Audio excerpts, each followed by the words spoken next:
51ஆம் சங்கீதத்தினுடைய 16வது வசனத்துக்கு நேராக நாம் நம்முடைய கவனத்தை செலுத்துவோம். 51ஆம் சங்கீதத்திலே 16வது வசனத்தை வாசிப்போம். பலியை நீர் விரும்புகிறதில்லை, விரும்பினால் செலுத்துவேன். தகன பலியும் உமக்கு பிரியமானது அல்ல. கர்த்தருக்கு ஸ்தோத்திரம். பலியை நீர் விரும்புகிறதில்லை, அதை விரும்பினால் அதை நான் உமக்கு செலுத்துவேன். சர்வாங்க தகன பலியும் உமக்கு பிரியமானது அல்ல. இன்றைக்கு செய்தியினுடைய தலைப்பு தேவனுக்கு பிரியமான பலி என்ன? அல்லேலூயா. பழைய ஏற்பாட்டிலே தெய்வத்தை ஆராதிப்பது என்பது பலி செலுத்தி தேவனை தொழுது கொண்டார்கள். எங்கெல்லாம் பலி செலுத்தினார்களோ அங்கெல்லாம் தேவன் இறங்கி வந்து பிரசன்னராகி அவர்களோடு உடன்படிக்கை செய்தார். பழைய ஏற்பாட்டு பலிகள், பெரிய பலிகள் 5, சிறிய பலிகள் 5, ஆக 10 பலிகள் பழைய ஏற்பாட்டிலே சொல்லப்பட்டிருக்கிறது. கர்த்தருக்கு ஸ்தோத்திரம். அது மாத்திரமல்ல, ஒவ்வொரு காரியத்திற்கு ஏற்றாற்போல பலியினுடைய தன்மையும் மாறி இருக்கும். ஒருவன் பாவம் செய்வானானால் அந்த பாவத்துக்கு நிவாரண பலி உண்டு. ஒரு குற்றம் செய்வானானால் அந்த குற்றத்திற்கு நிவாரண பலி உண்டு. ஸ்தோத்திர பலி, போஜன பலி, பான பலி என்று 5 பலிகள், பெரிய பலிகள், 5 சிறிய பலிகள் பழைய ஏற்பாட்டில் உண்டு. கர்த்தருக்கு ஸ்தோத்திரம். ஆனால் அப்படிப்பட்ட பழைய ஏற்பாட்டிலே செலுத்தின பலிகள் புதிய ஏற்பாட்டிலே கிடையாது. புதிய ஏற்பாட்டிலே அப்படிப்பட்ட பலிகளை தேவன் நமக்கு அனுமதிக்கவில்லை. அதற்கு பதிலாக ஒரே பலியாக, கிருபாதார பலியாக இயேசு சிலுவையிலே பலியானார். அல்லேலூயா. ஆகவே பழைய ஏற்பாட்டிற்கு நாம் கடந்து போனால் அங்கே பலிகள் அதை தேவன் விதித்த பிரமாணமாக, நியாயப்பிரமாணம் வெளிப்படுவதற்கு முன்பதாகவே பலி செலுத்துகிற ஒரு காரியத்தை தேவன் உணர்த்தி இருந்தார். கர்த்தருக்கு ஸ்தோத்திரம். அல்லேலூயா. பாருங்க, ஆதாம் தன்னுடைய நிர்வாணத்தை மறைக்கும்படி தேவன் ஒரு பலி செலுத்தினார். அல்லேலூயா. அதைத்தான் தன்னுடைய பிள்ளைகளுக்கு அவன் சொல்லி வளர்த்திருக்க வேண்டும்.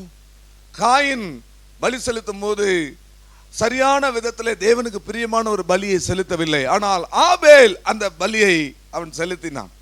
ஆபேலுக்கு தன்னுடைய மந்தையிலே முதல் தரமாக இருக்கிறத கொண்டு வந்து பலி செலுத்தணுன்ற அந்த எண்ணமும் அந்த சிந்தையும் எப்படி இருந்தது?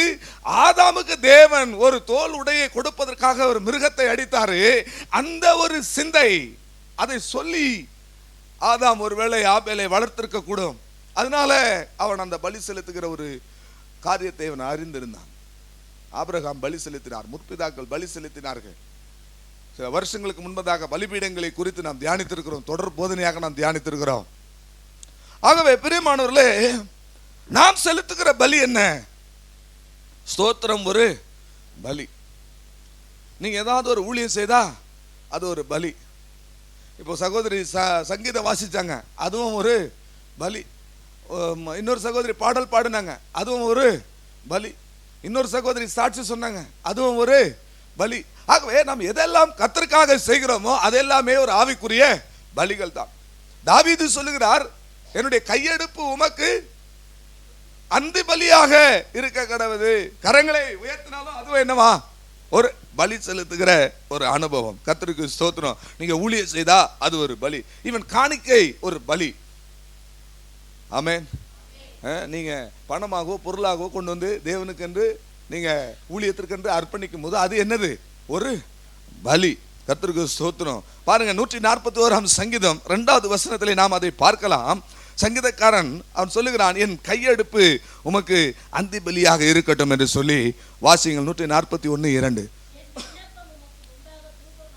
என் விண்ணப்பம் உமக்கு முன்பதாக தூபமாகவும் என் கையெடுப்பு ஒரு அந்தி பலியாக இருக்க கடவுது. ஆகவே நாம் கரங்களை உயர்த்தி ஜெபம் பண்ணா அது ஒரு பலி. கரங்களை உயர்த்தி ஆராதித்தால் அது ஒரு பலி. நான் பின்னால் இருந்து பார்த்தேன், ஒரு 2 பேர் மாத்திரம் இந்த ஆராதனை வேளையில கரத்தை உயர்த்தி தேவனை ஆராதித்து கொண்டிருந்தாங்க. நான் அதை பார்த்து கவனிச்சு அவர்களுக்காக நான் சந்தோஷப்பட்டு தேவனை ஸ்தோத்திரிச்சு. எப்பவுமே ஆராதனை வேளையில நான் பார்க்கிறேன், ஒரு சிலர் மாத்திரம் கையை உயர்த்தி, அது தெரிஞ்சு செய்றீங்களோ தெரியாம செய்றீங்களோ எனக்கு தெரியாது, ஆனா இன்றைக்கு அது சொல்றேன், நீங்க கரங்களை உயர்த்துவது பலி செலுத்துவது. அல்லேலூயா, அல்லேலூயா, ஆண்டவருடைய நாமத்துக்கு மகிமை உண்டாவதாக. சங்கீதக்காரன் சொல்றான், இன்னும் நிறைய பலிகள், நீதியின் பலி, ஆனந்த பலி என்று ஆவிக்குரிய பலிகள் பழைய ஏற்பாட்டிலும் புதிய ஏற்பாட்டிலும் இருக்கிறது. பிசிக்கலா செய்த பலிகளும் இருக்கிறது. கர்த்தருக்கு ஸ்தோத்திரம். ஆனால் இன்றைக்கு தேவன் எந்த பலியை விரும்புகிறார்? இங்கே சங்கீதக்காரன் சொல்லுகிறான், பலியை நீர் விரும்புகிறது இல்லை, நீர் விரும்பினால் அதை நான் உமக்கு செலுத்தி இருப்பேன். தகன பலியும் உமக்கு பிரியமானது அல்ல.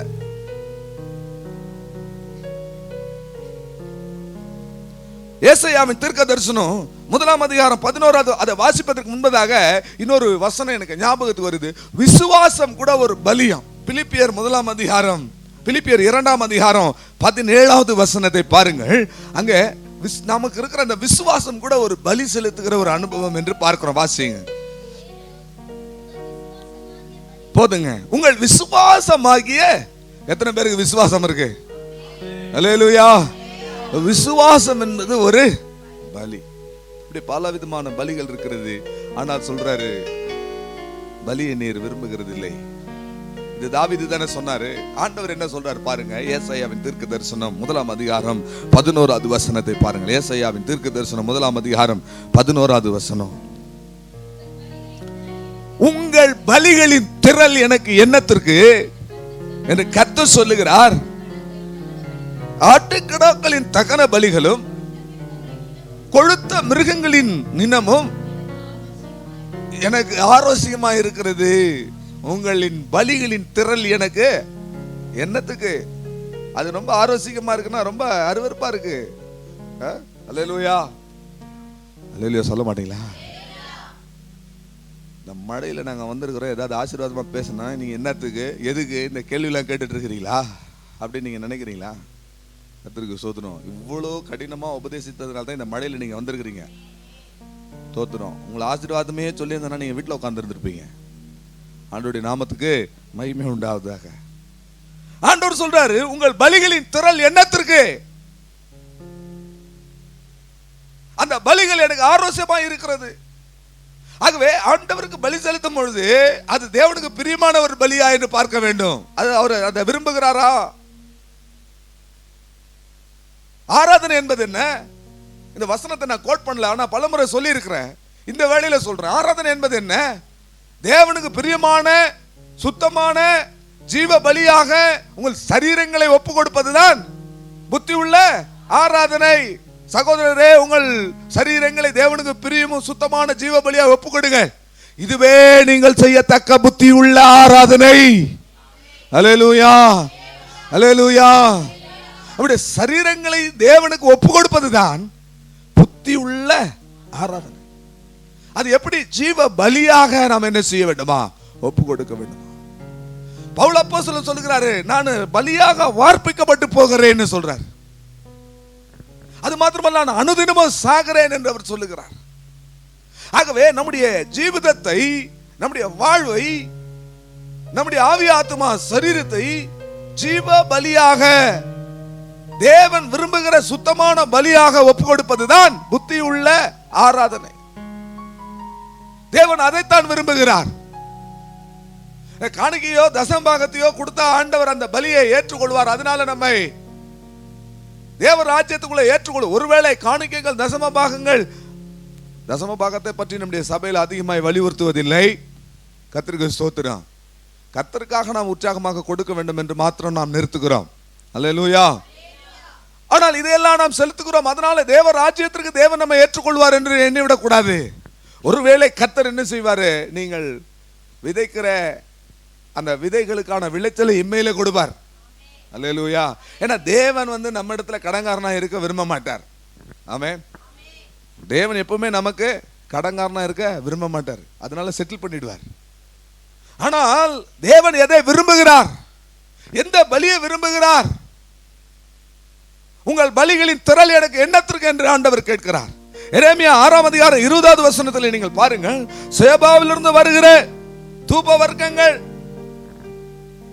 எனக்கு என்னத்திற்கு? சேபாவிலிருந்து வருகிற தூப வர்க்கமும் தூர தேசத்திலிருந்து வருகிற சுகந்த பட்டையும் எனக்கு என்னத்துக்கு? முதல்ல உங்க பலிகள் எனக்கு என்னத்துக்கு? இப்ப ஃபாரின்ல இருந்து வர பலிகள் எனக்கு என்னத்திற்கு? இப்ப நிறைய டாக் ஓடிட்டு இருக்கு, பாஸ்டுக்கு ஃபாரின்ல இருந்து வருது போட்டிருக்கு. அதுதான் தூர தேசத்துல இருந்து வர பட்டை, லவங்க பட்டை, சுகந்த வர்க்கம், ஏதோ ஒண்ணு பட்டைனால நம்மளுக்கு என்னதான்? பிரியாணியில போடுறவன் ஏதோ ஒண்ணு கர்த்தருக்கு சுகந்த வாசனையா கொடுக்க கொண்டு வராங்களே, அது எது என்னத்திற்கு? வாசிங்க சிஸ்டர். எனக்கு என்னத்திற்கு?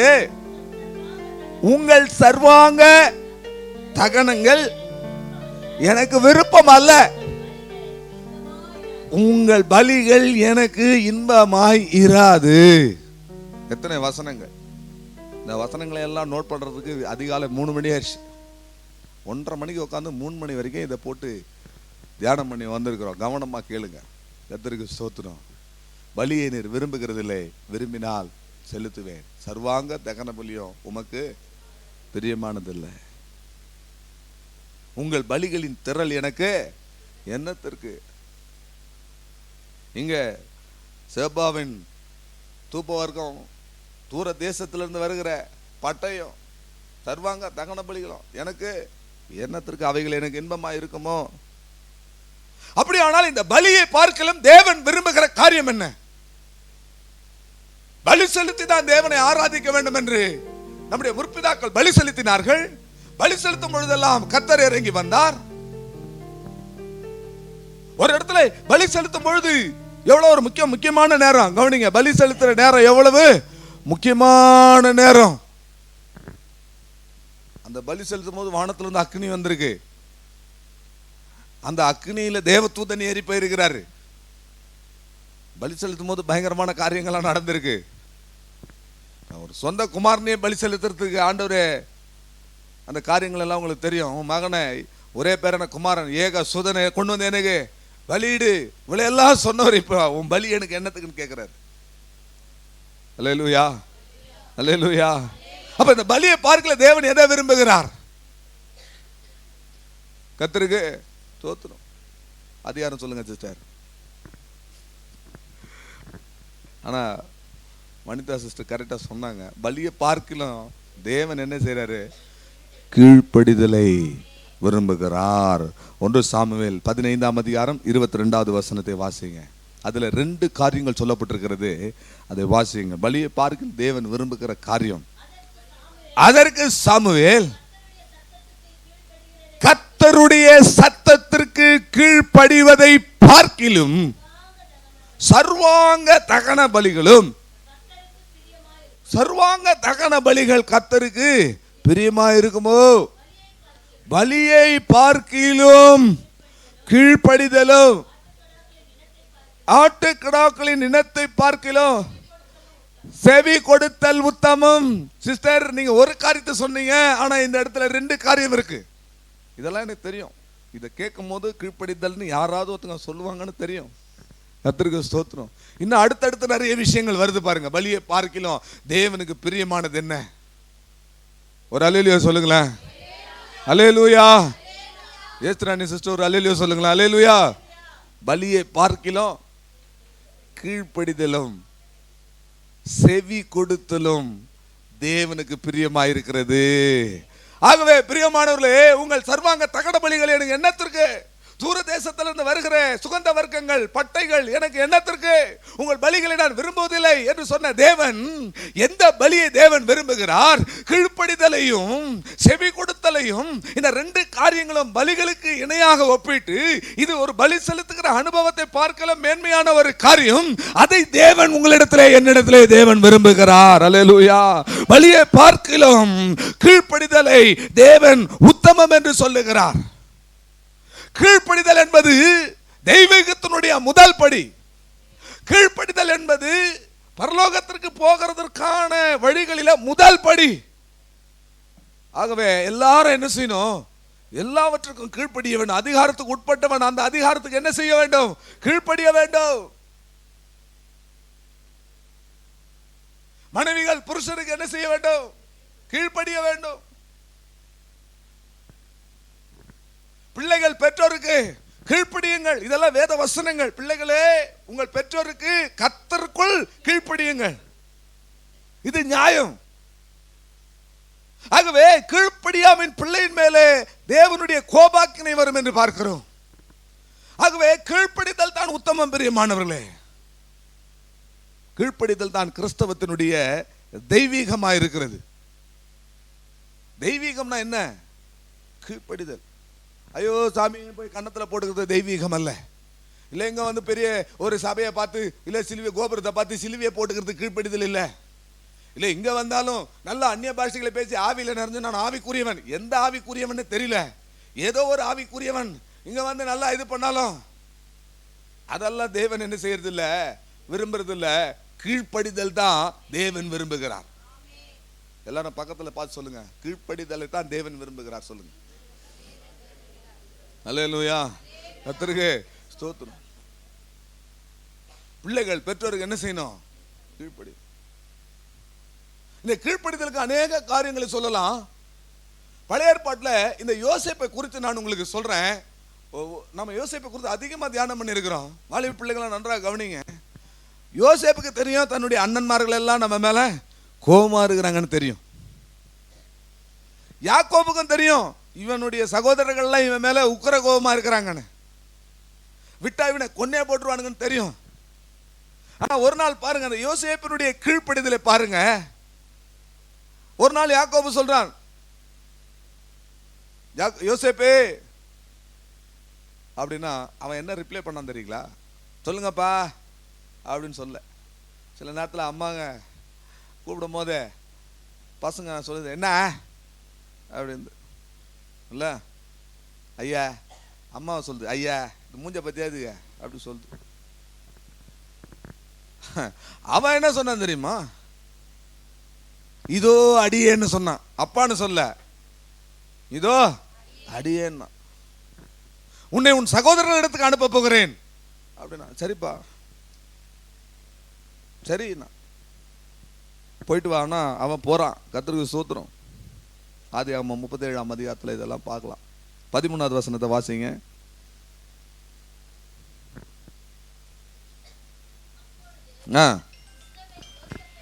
அப்பொழுது இஸ்ரவேல் யோசேப்பை நோக்கி, உன் சகோதரர் சீகேமிலே ஆடுகளை மேய்த்துக் கொண்டிருக்கிறார்கள், உன்னை அவர்களிடத்திலே அனுப்ப போகிறேன் அப்படின்னா. உடனே என்ன செஞ்சுட்டான்? ஓகே நான் போறேன்பா.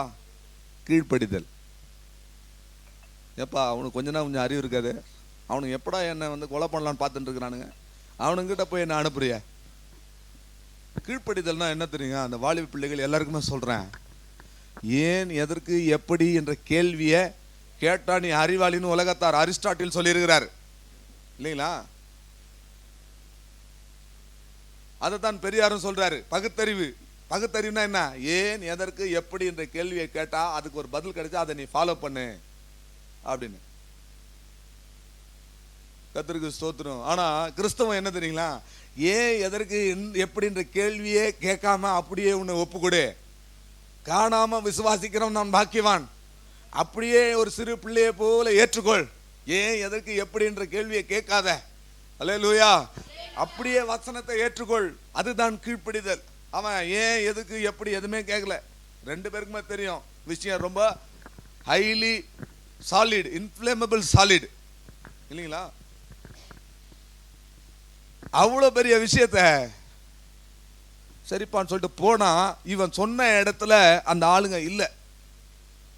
இவன் சொன்ன இடத்துல இவன் சகோதரர்கள் இல்லை. நமக்கு ஒரு கட்டளை வந்து இதை போய் செய்யின்னு சொல்லிட்டு நம்மளை அனுப்புனா நம்ம கொஞ்சம் கஷ்டத்தோடு தான் போவோம். இவன்ட்டு அனுப்புறாங்கன்னு எப்படி அதுலேருந்து எஸ்கேப் ஆகிற வழி தான் நம்ம என்ன செய்வோம்? கட்டாயம் பார்ப்போம். அதுக்கேற்ற மாதிரி ஒரு சம்பவம் நடந்தது. இவன் சொன்ன தேசத்தில் போய் பார்த்தா அவங்க சகோதரன்மார்கள் இல்லை. கர்த்தருக்கு ஸ்தோத்திரம். ஆனால் வந்து வீட்டுக்கு வந்து ஏதாவது சாக்கு போக்கு நொண்டி சாக்கு சொல்லி நான் போனேன். 2 மணி நேரம் அங்கே வெயிட் பண்ணேன். அங்கே யாரும் இல்லை. நான் 2-3 பேரை கேட்டேன். யாரும் இல்லை, அதனால நம்ம திரும்பி வந்துருவோம். ஆனா யோசேப்பினுடைய கீழ்ப்படிதல் பாருங்க. அவன் அங்கேயே சுத்தி தேடிட்டு இருக்கிறான். அங்க ஒருத்தன் வந்து கேட்கறான், என்னப்பா என் சகோதரர்களை பார்க்க வந்தேன், இங்க காணணும், அவங்க தோத்தான் தேசத்துல இருக்கிறாங்க, அங்க போய் பாரு அப்படின்னா மறுபடியும் ரிஸ்க் எடுத்து இன்னொரு இடத்துக்கு போறான், அந்த பட்டணத்துக்கு போறான். கர்த்தருக்கு ஸ்தோத்திரம். அவன் சிங்காசனத்துக்கு போவதற்கு தேவன் அவனை என்ன செய்தாரு? இந்த கீழ்ப்படிதலோடு கூட அவனை நடத்தினார். அல்லேலூயா, அல்லேலூயா. ஒருவேளை பிரியமானவர்களே, நீங்கள் சிங்காசனத்திற்கு போகிறவர்களாக இருந்தால் நீங்கள் கீழ்ப்படிக்கிறதை முதலாவது நீங்கள் கற்றுக்கொள்ள வேண்டும். இயேசு கிறிஸ்துவே அவர் தேவனாய் இருந்தோம், கர்த்தருக்கு ஸ்தோத்திரம், அவர் தேவனுக்கு சமமாய் இருப்பதை கொள்ளையாடின பொருளாய் எண்ணாமல் தன்னைத்தானே வெறுத்து அடிமையின் ரூபம் எடுத்து மனுஷ ரூபமாய் காணப்பட்டு சிலுவை மரண பரியந்தம் தம்மை தாமே தாழ்த்தினார். கீழ்ப்படிந்தவராகி தன்னை தாழ்த்தினார். பிலிப்பியர் 2 அதிகாரம் 6, 7 வசனத்தை வாசியுங்கள்.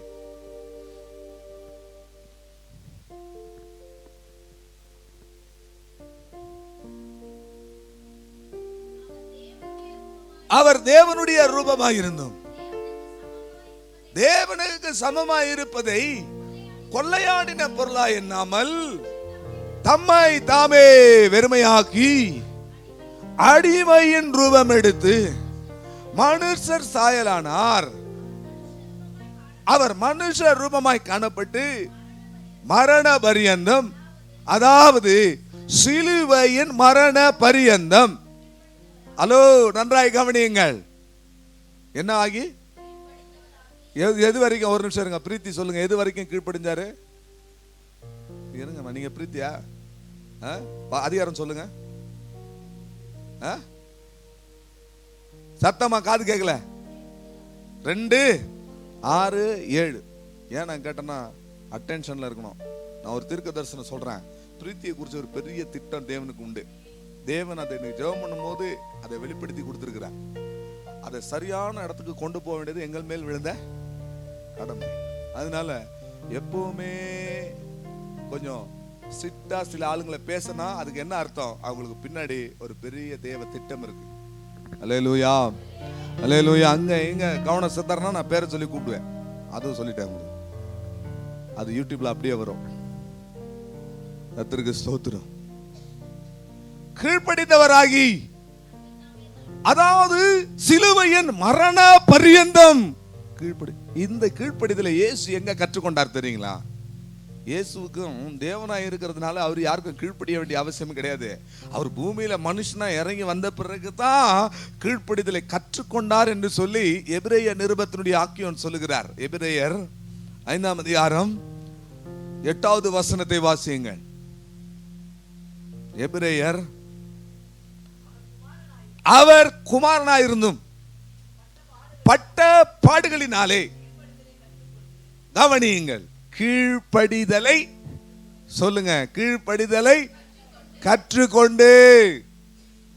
அவர் தேவன் குமாரன், தேவனாயிருந்தார், தேவன் மாம்சத்தில் வெளிப்பட்டு தேவன் குமாரனாயிருக்கிறார்.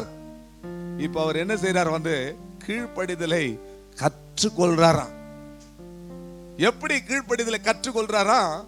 பட்ட பாடுகளினாலே. ஏசுராணி சிஸ்டர், பட்ட பாடுகளினாலே கீழ்ப்படிதலை கற்றுக்கொண்டு. எல்லாருக்கும் சொல்றேன், அட்டென்ஷனுக்காக தான் பேர் சொல்லி சொல்றேன். பாடுகள் ஏன் வருது தெரியுங்களா? கர்த்தருக்கு ஸ்தோத்திரம். பாடுகள் எதற்காக? கீழ்ப்படிதலை கற்றுக்கொள்ள வேண்டும். பாடுகள், உபத்திரவங்கள் மூலமாக கீழ்ப்படிதலை கற்றுக்கொண்டு, அவர் குமாரனா இருந்தும் பட்ட பாடுகளினாலே கீழ்ப்படிதலை கற்றுக்கொண்டு பூர்ணரானார். பூரணத்தை நோக்கி கடந்து போனாராம். ஒரு பூரணம் உங்களுக்கு வரணும். அல்லேலூயா. நாம் எல்லாரும் இப்ப பூரணர்கள் அல்ல. ஞான சிஸ்டர் சொல்லுவாங்க ஜெபத்துல அடிக்கடி, கொஞ்ச நாளா நான் யோசிப்பேன், இன்னும் இந்த வார்த்தையை திரும்ப திரும்ப சொல்றாங்களே அப்படின்னு சொல்லிட்டு, ஆண்டவரே நாங்கள் அபூர்ணர்கள், நீர் தான் பூர்ணர். எப்படி அவர் பூரணரானார்? கீழ்ப்படிதலை கற்றுக்கொண்டார். கீழ்ப்படிதல் எப்படி வந்தது? பட்ட பாடுகள். கீழ்ப்படிதலை கற்றுக்கொண்டு அவர் பூரணரானாராம். பிரியமானவர்களே, அல்லேலூயா, அல்லேலூயா. கீழ்ப்படிதலுக்கு உதாரணமா பைபிள்ல எத்தனை பேர் சொன்னாலும் இயேசு கிறிஸ்துவினுடைய கீழ்ப்படிதலுக்கு எந்த ஒரு காரியமும் இணையாகாது. பிரியமானவர்களே, அவருக்கு தேவன் வந்து நியாயம் தீர்க்கிற அதிகாரம் அவருக்கு கொடுக்கப்பட்டிருக்கிறது. அவர் தான் பூமியை நீதியோட நியாயத்தோட என்ன செய்ய போறாரு? நியாயம் விசாரிக்க போறாரு. அவர் ரெடியா இருக்கிறாரு நியாயம் தீர்க்கிறதுக்கு. அல்லேலூயா. தம்மால தெரிந்து கொள்ளப்பட்டவர்களுடைய விஷயத்துல தேவன் நீடிய பொறுமையா இருக்கிறாரு. பூமியை நியாயம் தீர்ப்பதற்கு தேவன் ஏன் தாமதிக்கிறார் என்று சிலர் எண்ணுகிறது போல, தேவன் தம்முடைய வாக்குத்தத்தத்தின் பேரில் தாமதம் பண்ணாமல் எல்லாரும் மனம் திரும்ப வேண்டும் என்ற நீடிய பொறுமை உள்ளவராக அவர் காணப்படுகிறார். அதற்கும் ஒரு கீழ்ப்படிதல் தேவை. ஒரு வசனம் 110 சங்கீதத்தில் 1வது வசனத்தை வாசிங்க.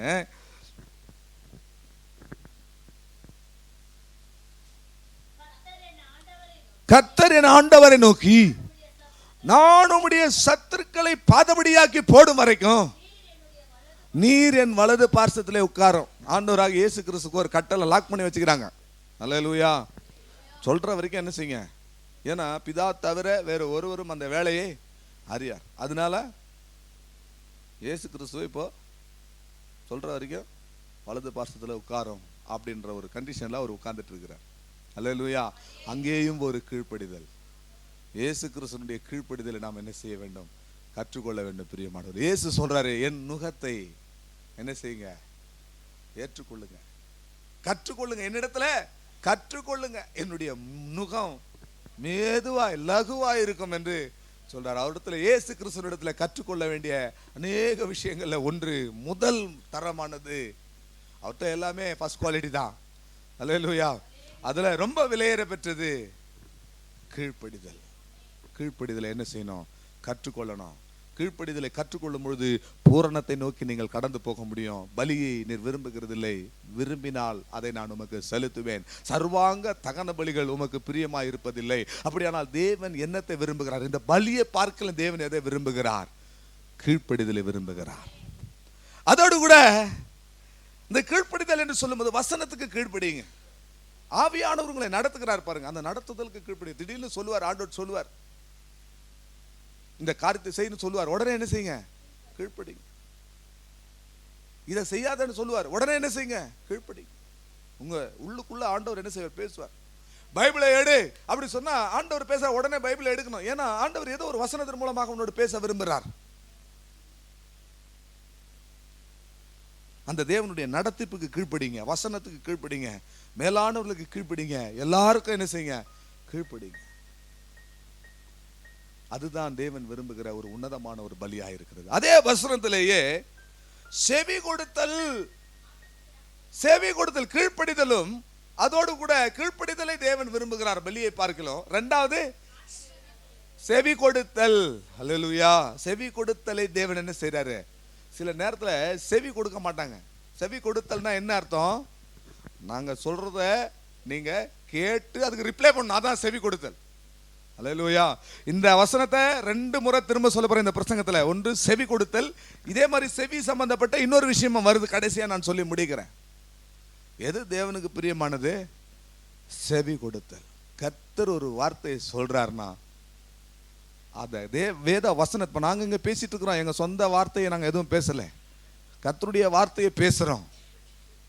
யார் பேசுறாங்கன்னு முக்கியம் இல்லை. சில நேரத்தில் மோசையும் பேசுவார், சில நேரத்தில் ஆரோனும் பேசுவாங்க, சில நேரத்தில் யோசுவாவும் பேசுவாங்க. யார் பேசினாலும் இங்கேருந்து பேசும்போது அது கர்த்தருடைய வார்த்தை எனக்கு வருதுன்னு சொல்லி உங்கள் செவியை அதற்கு கொடுக்கணும். அல்லேலூயா, அல்லேலூயா. ஏனென்றால் யோவான் 10ஆம் அதிகாரத்தில் இயேசு சொல்றார், என் ஆடுகள் என் சத்தத்திற்கு செவி கொடுக்கிறது. செவி கொடுத்தல் தான் உத்தமம். பிரியமானவர்களே பாருங்க, எப்படி நாம் செவி கொடுக்கணும். தேவன் சில நேரத்தில் இடிமுழக்கத்திலிருந்து பேசினார், சில நேரத்தில் மெல்லிய அமர்ந்த மெல்லிய சத்தத்தில் தேவன் பேசுவார். எப்படியாவது உங்ககிட்ட ஆண்டவர் எப்படி பேசியிருக்கிறாரா? பக்கத்தில் கேளுங்க, ஆண்டவர் பேசியிருக்கிறாரா கேளுங்க. முதல்ல நீ பேசாத, கர்த்தர் பேசியிருக்கிற அனுபவம் உண்டா?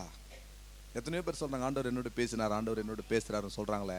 அப்பயாவது உங்களுக்கு ஆசை வரலையா? கர்த்தர் என்னோட பேசணும், என் தெய்வம் என்னோட பேசணுன்ற விருப்பம், ஏக்கம் இல்லையா?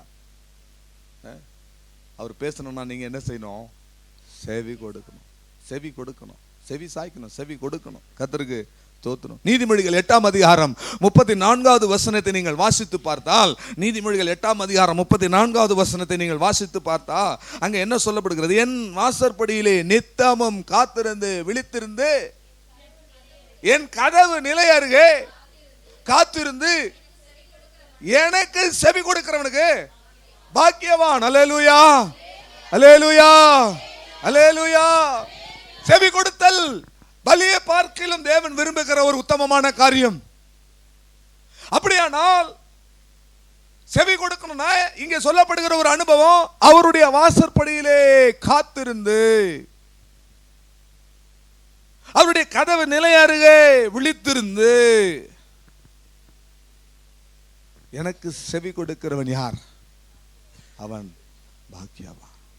வாசற்படியிலே நின்று கதவை தட்டுகிறேன், ஒருவனின் சத்தத்தை கேட்டு கதவை திறந்தால் நான் அவனோடு பிரவேசித்து அவனோடு போஜனம் பண்ணுவேன், அவனும் என்னோடு போஜனம் பண்ணான். எவ்வளவு பெரிய ஒரு பாக்கியம் பிரியமானவர்களே, எவ்வளவு பெரிய ஒரு பாக்கியம். பேசுறது யாருன்னு முதல்ல நமக்கு தெரியணும். சில நேரத்தில் பிசாசு கூட பேசி நம்மளை ட்ரிப் பண்ணி விட்டுறோம். நிறைய பிசாசுங்க அப்படி பேசி என்னை ட்ரிப் பண்ணி விட்டு பிரச்சனையில மாட்டி விட்டுச்சிங்க. ஆண்டவர் பேசுறது போல இருக்கும், அது கேட்டு போனா அடுத்த ஒரு ½ மணி பயங்கர பிரச்சனை. அல்லேலூயா.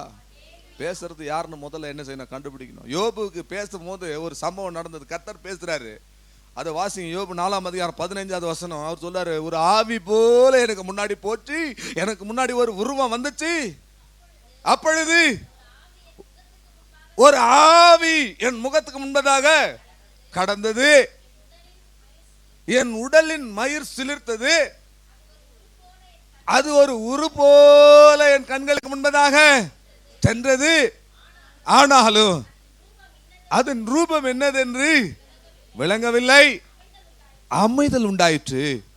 அப்பொழுது நான் கேட்ட சத்தமாவது, கர்த்தர் பேசுறாரு. மனுஷன் தேவனை பார்க்கல நீதிமானா இருப்பானோ? கர்த்தர் பேசுறாரு. அல்லேலூயா. ஆனா கர்த்தர் பேசுறது இந்த யோபுக்கு எப்படி இருக்கு பாருங்க. ஒரு ஆவி மாதிரி வருது பிரதர். நைட்ல ஃபேனை பார்த்தா ஃபேன் சுத்துது, தலைக்கு மேல வந்து சுத்துது. இந்த சினிமாலாம் காட்டுவாங்க பார்த்தீங்களா, பேய் படத்துல ஃபேன் தலைக்கு மேல சுத்தம்.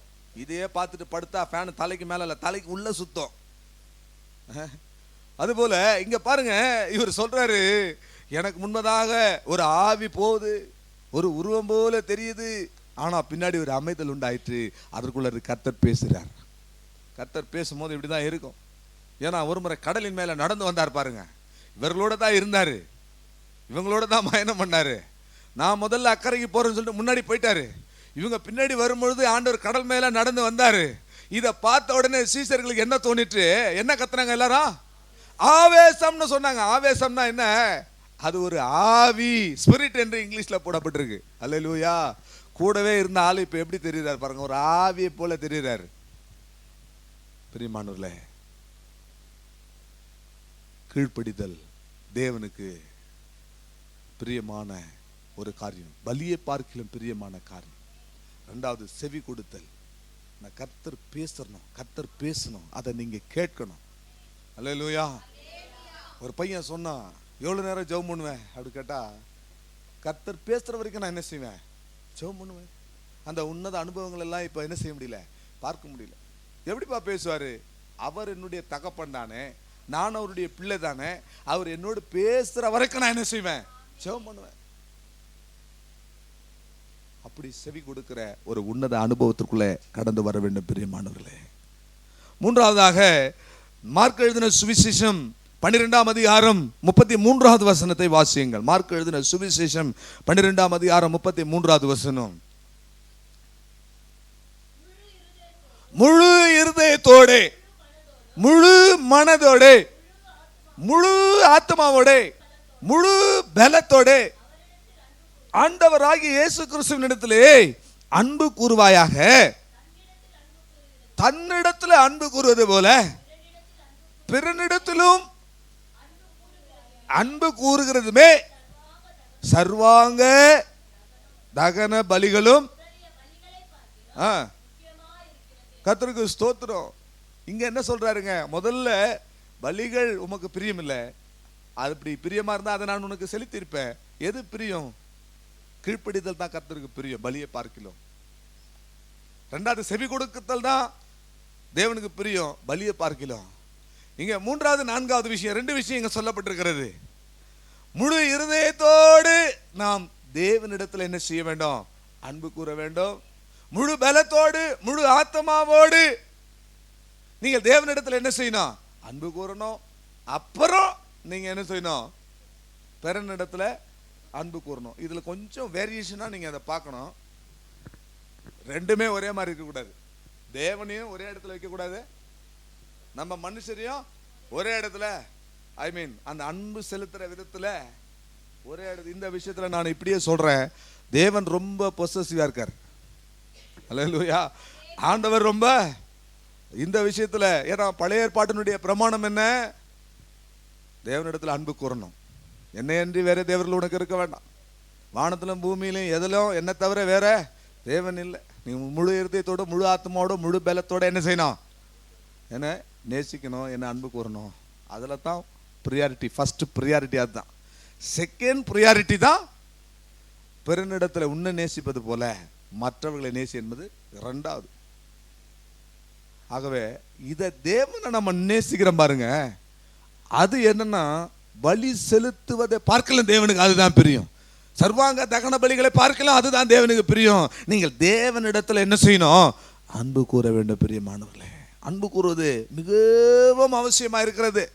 1 கொரிந்தியர் 16:22 வாசியுங்கள். 1 கொரிந்தியர் 16:22 ஒருவன் கர்த்தராகிய இயேசு கிறிஸ்துவினிடத்தில் அன்பு கூறாவிட்டால்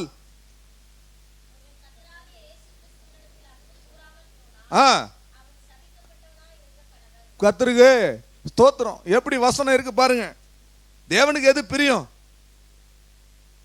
மோசே அவர் ஜெபம் பண்றாரு, எங்கள் தேவனாகிய கர்த்தருடைய பிரியம் எங்கள் மேல் இருப்பதாக, உமக்கு பிரியமானதை செய்ய எனக்கு போதித்தருளும் என்று ஒரு சங்கீதக்காரன் பாடுறார். தேவனுக்கு பிரியம் என்ன? நீங்க தேவனை முழுமையா என்ன செய்யணும்? சொல்ல மாட்டீங்களா? ஏன் சொல்ல மாட்டீங்க தெரியுமா? நீங்க உங்க பொண்ணையும் உங்க பையனையும் நேசிச்சுட்டு இருக்கிறீங்க. கர்த்தருக்கு ஸ்தோத்திரம். சிலர் என்ன செய்யறாங்க? புருஷனை நேசிச்சுட்டு இருக்கிறாங்க. சிலர் என்ன செய்யறாங்க? மனைவியை நேசிச்சுட்டு இருக்கிறாங்க. நான் கொஞ்சம் கஷ்டப்படுத்தி பேசல, வசனத்தை மாத்திரம் தான் சொல்றேன். தேவனை தான் நாம முதல்ல என்ன செய்யணும்? அன்பு கூறணும். சரியா சொல்றாங்க, நேசிக்கணும் நேசிக்கணும் நான் சொல்றேன். ஆனா பைபிள் சொல்லுது அன்பு கூறணும். முழு இருதயத்தோட உங்கள் கர்த்தரிடத்தில் அன்பு கூற வேண்டும். முழு பலத்தோட கர்த்தரிடத்தில் அன்பு கூற வேண்டும். முழு மனதோட என்ன செய்ய வேண்டும்? அன்பு கூற வேண்டும். இப்ப நீங்க யார் இடத்துல அன்பு கூர்ந்து கொண்டிருக்கிறீங்க? உங்கள் அன்பு எப்படிப்பட்டதா இருக்கிறது? அன்பு சகலத்தையும் தாங்க. நீங்க 1 கொரிந்தியர் 13 வாசிச்சு கொள்ளுங்க, அதை மனப்பாடம் பண்ணுங்க. கர்த்தருக்கு ஸ்தோத்திரம். அந்த அன்பு உங்கள் இருதயத்திலே ஊற்றெடுத்து பிரவாகித்து வருகிற அந்த அன்பின் பிரவாகமானது முதலாவது தேவனை போய் சேர வேண்டும். உங்கள் வாழ்க்கையிலே உங்கள் முழு பலத்தோடு தேவனை நீங்கள் நேசிக்க வேண்டும். அதைத்தான் தேவன் விரும்புகிறார். அது பலிகளை பார்க்கலும் மேன்மையானது, பலிகளை பார்க்கலும் தேவனுக்கு பிரியமானது. பிரியமானவர்களே, தேவனை தவிர வேற எதையும் நேசிக்காதீங்க. ஆண்டவரே சொல்றாரு, ஒருவன் என்னை காட்டிலும் தாயையாவது தகப்பனையாவது மனைவியாவது பிள்ளைகளையாவது வீட்டையாவது நிலங்களையாவது ஆட்டையாவது மாட்டையாவது கழுதையாவது என்னை காட்டிலும் அதிகமாய் நேசிக்கிறவன் எனக்கு முடிக்க மாட்டீங்களா? அது கொஞ்சம் கஷ்டம் தாங்க, கஷ்டம் தாங்க. ஏன்னா நம்ம எல்லாம் சொல்லிக்கிறோம், என் உயிரே நீ தான் சொல்லிட்டு இருக்கிறோம். அல்லேலூயா. ஆனா சர்ச்சில் ஒன்ன பாட்டு வேற மாதிரி பாருங்க, என் உயிரான உயிரான உயிரான இயேசு. இங்க மாத்திரம் சில வேலை தான் உயிர், அவர்களுக்கு வேலை தான் உயிர். அங்கதான் இருப்பாங்க, ஆராதனைக்கு வரமாட்டாங்க, தேவ சமூகத்துக்கு வரமாட்டாங்க. எதை நீங்க நேசிக்கிறீங்க? எதை நீங்க நேசிக்கிறீங்க? ஆண்டவரை தவிர வேற எதை நீங்கள் நேசித்தாலும் அது உங்களுக்கு விக்கிரகமாக இருக்கும். விக்கிரக ஆராதனையின் மேலே தேவன் எரிச்சல் உள்ளவராய் இருக்கிறார். எது உங்களுக்கு நேசமா இருக்கு? எல்லாம் நடக்கிற வரைக்கும் ஆண்டவர் தேவை, ஜெபம் தேவை, எல்லாம் தேவை. எல்லாம் நடந்த பிறகு tata bye bye, see you Jesus, see you Jesus. எது உங்களுக்கு பிரியமா இருக்கு சொல்லுங்க.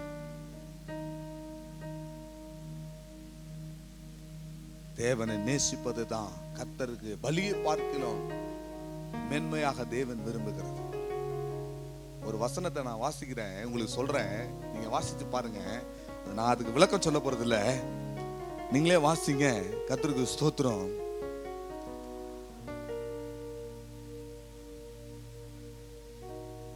எசேக்கியேல் 24ஆம் அதிகாரம் 16வது வசனம். எசேக்கியேல் 24:16. மனுபுத்திரனே, இதோ நான் உன் கண்களுக்கு விருப்பமானவைகளை ஒரே அடினாலே உன்னை விட்டு எடுத்து போடுவேன். அப்படின்னா என்னங்க? அத்தோட போதும், அத்தோட போதும். கர்த்தருக்கு ஸ்தோத்திரம். தேவனை தவிர ஒரு தேவ பிள்ளையினுடைய வாழ்க்கையில இன்னைக்கு நீங்க அதை பழகுங்க, இன்னைக்கு அதை கற்றுக்கொள்ளுங்க. உங்க வாழ்க்கையில தேவன் தான் உங்களுக்கு முதலாவது ஸ்தானத்துல. எல்லாவற்றை பார்க்கலாம், தெய்வம் உங்களுக்கு முன்பதாக நிற்க வேண்டும். அதை விட்டுட்டு ஒரு தேவனுடைய பிள்ளைன்னு சொல்லிட்டு இங்க சபையில ஞானத்தான் எடுத்து ஆராதனையிலிருந்து நான் பரலோகம் போயிடணும், ஜெயிச்சிடணும், பறந்து போயிடணும் நீங்க நினைச்சிட்டு உட்கார்ந்துட்டு இருந்தா நீங்க கீழ்ப்படியணும், செவி கொடுக்கணும். இப்ப தேவனை மாத்திரம் நீங்க என்ன செய்யணும்? முதலாவது நேசிக்கணும். ஃபர்ஸ்ட் ப்ரியாரிட்டி நீங்க கர்த்தருக்கு கொடுக்கணும். இல்ல தெய்வத்தை விட எது உங்களுக்கு அதிகமா விருப்பமா இருக்கோ, எதன் மேல உங்களுக்கு ஆசையா இருக்கோ, அதை கர்த்தர் சொல்றாரு. கொஞ்ச நாள் விட்டுலாம் இல்ல, ஒரே அடியில சாப்டர் க்ளோஸ். அதனால என்ன செய்யணும்? கவனமா இருக்கணும். கர்த்தரை மாத்திரம் என்ன செய்யணும்? நேசிக்கணும். அல்லேலூயா. ரெண்டாவது தான் நீங்க மற்றவர்களை என்ன செய்யணும்? உங்களை நேசிக்கிறது போல மற்றவர்களை என்ன செய்யணும்? நேசிக்கணும். கர்த்தருக்கு சோத்திரம். உங்களை நேசிக்கிறது போல மற்றவர்களை நேசிக்க. பக்கத்துல இந்த சத்தியங்கள்லாம் இன்னைக்கு குறைஞ்சிருச்சு, எல்லாம் வேற வேற விதமா போயிட்டு இருக்கிறோம். மற்றவங்களை நேசிக்கிறதுல, ஒரே வீட்டில் இருக்கிறவங்களை நேசிக்கிறதுல, ஒரே சபையில் இருக்கிற ஒருத்தருக்குள்ள ஒருத்தர் ஒரு அன்பு இல்லை, ஒரு ஸ்நேகம் இல்லை. இங்கே போட்டி, பொச்சரிப்பு, பொறாமை இப்படி எல்லாம் வளர்ந்துட்டு வருது. ஆனா பிரமாணம் என்ன? தேவன் எதை விரும்புகிறார்? நீங்க அந்தி பலி செலுத்துறேன்னு சொல்லிட்டு முழங்கால் போட்டு ஒரு நாள் ஃபுல்லா ஜெபம் பண்றதை தேவன் விரும்புகிறாரா? நீங்க முதல்ல மற்றவர்களை நேசிங்க, முதல்ல தேவனை நேசிங்க, அதை தேவன் விரும்புகிறார். ரெண்டாவது மற்றவர்களை என்ன செய்யுங்க? நேசிங்க, அதை தேவன் என்ன செய்கிறார்? விரும்புகிறார். கர்த்தருக்கு ஸ்தோத்திரம். சிலர் பாருங்க, புருஷனை கட்டி புருஷன் புருஷன் புருஷன் புருஷன் மனைவி மனைவி மனைவி இருக்கிறான். அதுக்கு ஒரு வசனம் சொல்றேன். ஆதியாகமம் 3ஆம் அதிகாரம் 16வது வசனத்தை வாசிங்க. ஆதியாகமம் 3ஆம் அதிகாரம் 16வது வசனம்.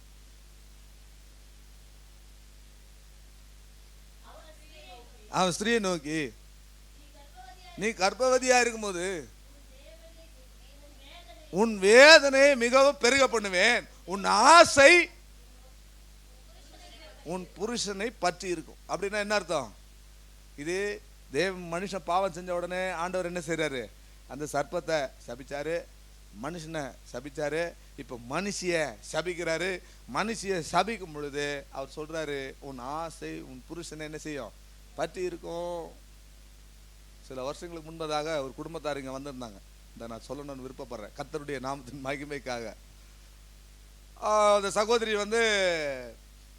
அவங்க புருஷனை விடவே மாட்டாங்க.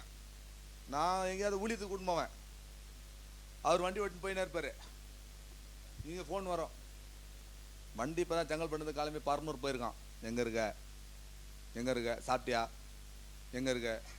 மரமேல நகர் போனோம், எங்க இருக்க? அந்த சவுண்ட் மாறும், எங்க இருக்க? அங்க பிரசங்கம் பண்ணும்போது இன்னுமா பண்ணிட்டு இருக்கிறான், இருந்தாலும் எப்போ முடியும், எப்போ வருவ? ஒரு கிளிப்பிங் ஒன்று அனுப்பிச்சாங்க எனக்கு வாட்ஸ்அப்ல. ஒரு மனைவி ஒரு புருஷனா பார்த்து கேக்குது, எப்போ வருவ, எப்போ வருவ, எப்போ வருவ, எப்போ வருவ? என்னது இது? தேவன் மனுஷிய சபிக்கும் போது சொல்றாரு, உன் ஆசை உன் புருஷனை பற்றி இருக்கும். எல்லாத்தையும் மாத்துங்க. தேவன் எதை விரும்புறாரு? தேவன் எதை விரும்புறாரு?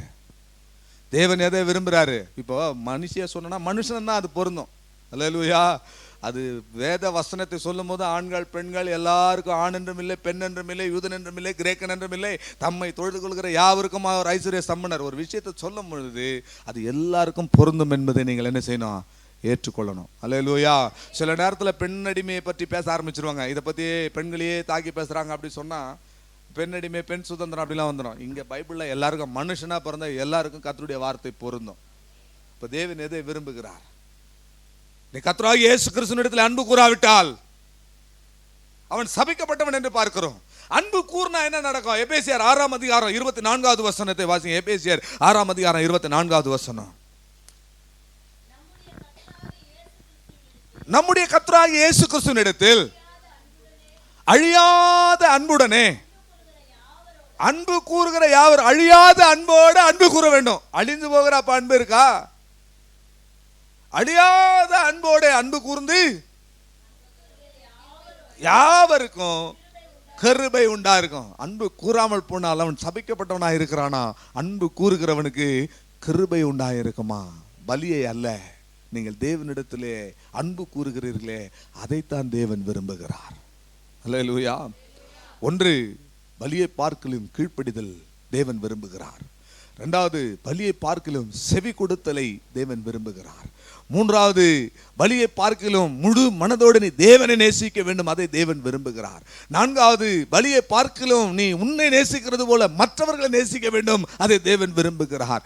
ஐந்தாவதாக, ஓசியாவின் புஸ்தகம் 6ஆம் அதிகாரம் 6வது வசனத்தை வாசிப்போம். ஓசியாவின் தீர்க்க தரிசன புஸ்தகம் 6ஆம் அதிகாரம் 6வது வசனத்தை நான் வாசிக்கும் பொழுது ஆண்டவர் சொல்றார், பலியை அல்ல இரத்தத்தையும் தகன பலிகளை பார்க்கலும் தேவனை அறிகிற அறிவு, அங்க ரத்தம்னா இருக்கு, இரக்கத்தையும். அல்லேலூயா, அல்லேலூயா. பலியை பார்க்கிலும் எதை தேவன் விரும்புகிறார்? சொல்லுங்க, சத்தமா சொல்லுங்க. இரக்கத்தை தேவன் விரும்புகிறார். அந்த ஒவ்வொரு வசனத்துல 2 தலைப்பு வருது. பலியை பார்க்கிலும் தேவன் இரக்கத்தை விரும்புகிறார்.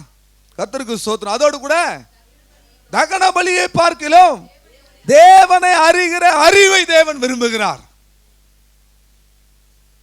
இரக்கம் ரொம்ப முக்கியங்க. அல்லேலூயா. நீங்க பலி செலுத்துறதுல தேவன் என்ன செய்யறதில்ல? விரும்புறதில்ல. மாறா நீங்க இரக்கம் உள்ளவர்களாய் இருக்கிறதுல தேவன் விரும்புகிறார். அல்லேலூயா. இரக்கம் உள்ளவர்கள் பாக்கியவான்கள். மத்தேயு 5ஆம் அதிகாரத்தினுடைய 7வது வசனமா, கர்த்தருக்கு ஸ்தோத்திரம். இரக்கம் உள்ளவர்கள் பாக்கியவான்கள், அவர்கள் இரக்கம் பெறுவார்கள்.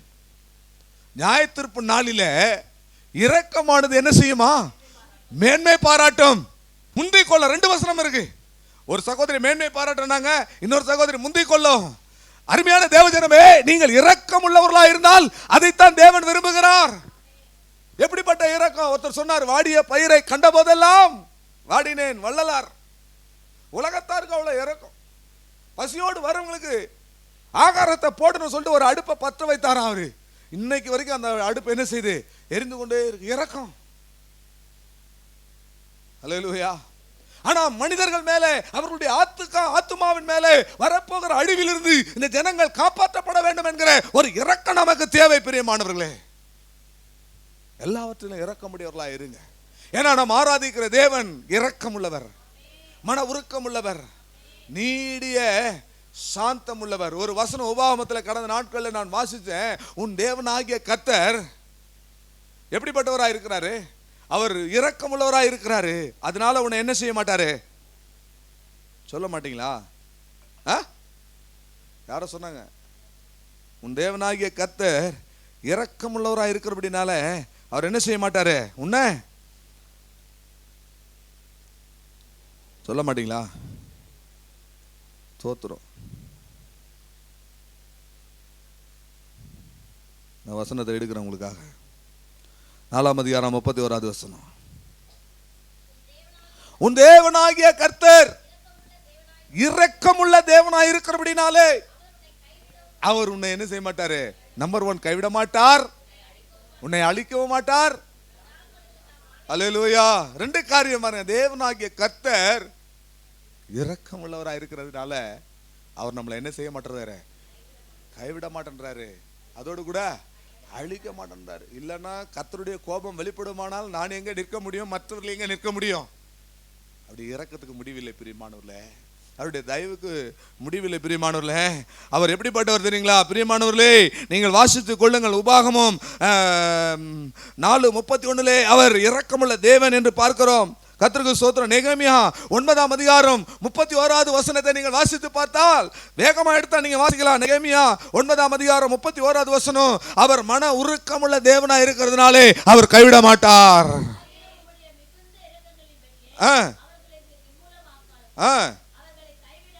அவர்களை கைவிடாமலும் இருந்தீர், நீர் கிருபையும் இரக்கமும் உள்ள தேவன். அல்லேலூயா. பாருங்க, முதலாவது தேவனாகிய கர்த்தர் இரக்கமுள்ள தேவனாய் இருக்கிறதுனால அவர் கைவிடுவதும் இல்லை, அவர் அழிக்கிறதும் இல்லை. இந்த இஸ்ரவேல் ஜனங்கள் நெகேமியா 9ஆம் அதிகாரத்திலே 17வது வசனத்தை நீங்கள் வாசித்து பார்த்தா, அவர்கள் கோபம் ஊட்டினார்கள், அவர்கள் வணங்கா கழுத்துள்ளவர்களாக இருந்தார்கள், அவர்கள் தேவனுக்கு எரிச்சல் ஊட்டினார்கள். ஆனாலும் தேவன் நீடிய சாந்தம் உள்ளவராக இருந்ததினாலே அவர்களை நீர் கைவிடவில்லை என்று அங்கே நாம் வாசிக்கிறோம். பிரியமானவர்களே, வாசிங்க. வெகுவாய் மன்னிக்கிறவரும் இரக்கமும் மன உருக்கமும் நீடிய சாந்தமும் மகா கிருபையுள்ள தேவனாய் இருக்கிறதுனாலே கைவிடுகிறதில்லை.